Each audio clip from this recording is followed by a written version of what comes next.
एक गांव में एक होटल था। उसमें कई तरह के वेज और नॉन वेज फूड आइटम्स मिलते थे।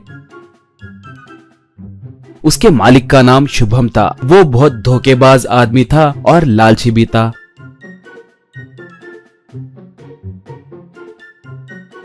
उसके पास अन्नू मिन्नू नाम के दो लड़के काम करते थे। वो दोनों डिलीवरी बॉयज थे। दोनों अपने अपने बाइकों पे डिलीवरी करते थे। वहां के ग्राहकों के घर के पास डिलीवरी करते थे।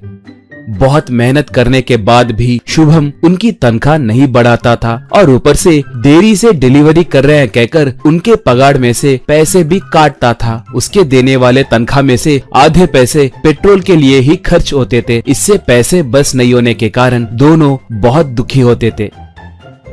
एक बार दोनों को थोड़ी दूर डिलीवरी करने का ऑर्डर मिला। दोनों ऑर्डर को लेकर निकले।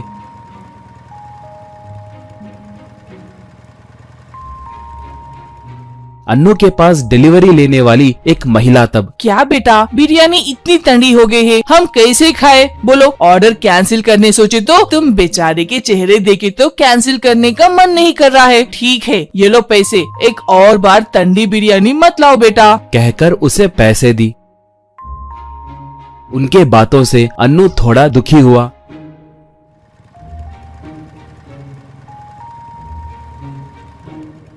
मिन्नू डिलीवरी देने वाले एक जगह पर एक आदमी, क्यों भाई, तुम्हें ये अन्याय नहीं लगता? इतनी ठंडी पार्सल लाकर दिए तो तुम लोगे क्या? वैसे मुझे इसे लौटा देना है, मगर तुम दुखी होगे सोचकर ले रहा हूँ, ये लो पैसे, कहकर उसे पैसे दिया। मिन्नू तब, सर आपका घर हमारे होटल से बहुत दूर है, शायद इसीलिए पार्सल ठंडा हो गया, मुझे माफ कीजिए सर, कहा। वो तब, तुम्हें माफ किए तो ये गर्म होगा क्या? कस्टमर को गर्म खाना लाकर देना सीखो भाई, कहा। ये सुनकर मिन्नू सोच में पड़ गया। बाद में अन्नू मिन्नू दोनों मिलकर शुभम से मिले। अन्नू तब, सर दूर के इलाके के ऑर्डर्स मत लीजिए सर, ऑर्डर लेकर उन्हें देने तक वो ठंडे हो रहे हैं, कस्टमर हमें डांट रहे हैं, कहा। मिन्नू तब, हाँ सर ये सच है, हम चाहे जितना भी तेज गाड़ी चला ले कोई फायदा नहीं रह रहा है। थोड़े भले लोग ऑर्डर ले रहे हैं मगर थोड़े लोग तो ऑर्डर वापस कर दे रहे हैं। वो पैसे आप हमारे पगार में से काटने लगे तो हमें बहुत परेशानी हो रही है सर, कृपा करके हमारे दर्द को समझिए सर, कहा। शुभम तब, क्या तुम्हारी तनख्वाह काट रहा हूँ कहकर मैं ऑर्डर लेना बंद कर दूं? क्यों, मेरे होटल को घाटे में लाने के लिए देख रहे हो क्या? चाहे जितना भी दूर हो आपको जाना ही होगा और डिलीवरी करना ही होगा। कस्टमर्स के बहाने सुने तो मुझे हंसी आ रही है। उनके कहने का मतलब गाड़ी पे गर्मा गर्म खाना बनाते हुए उन्हें देना है क्या? जाओ भाई जाओ, जाकर अपना काम देखो, कहा। उसके बातों से दोनों सोच में पड़ गए, एक दूसरे को देखने लगे।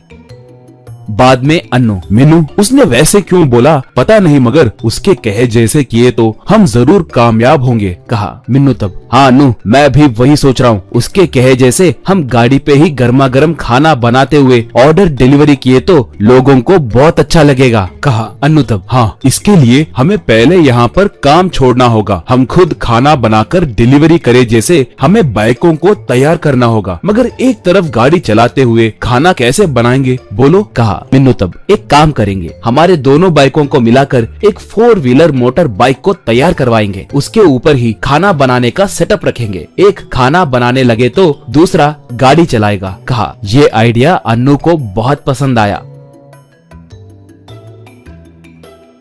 ऐसे वो लोग एक मैकेनिक की मदद से एक 4 व्हीलर मोटर बाइक को तैयार करवाए,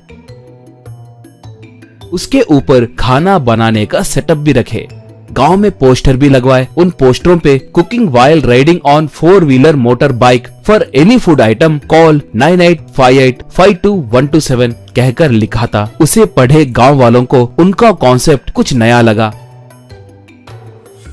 ऐसे वो लोग अन्नू वालों को फोन करके ऑर्डर देने लगे। अन्नू गाड़ी चलाने लगा तो पीछे बैठा मिन्नू खाना बनाने लगा। ऐसे वो लोग गाड़ी पे जाते हुए चिकन बिरयानी, मटन बिरयानी जैसे हर तरह के व्यंजन डिलीवरी करने लगे।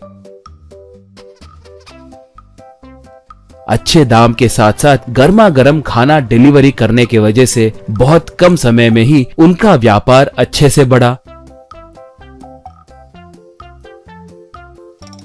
इससे उनके जैसे और थोड़े बाइकों को तैयार करवाकर थोड़े युवकों को काम पे रखकर दोनों उनसे व्यापार करने लगे।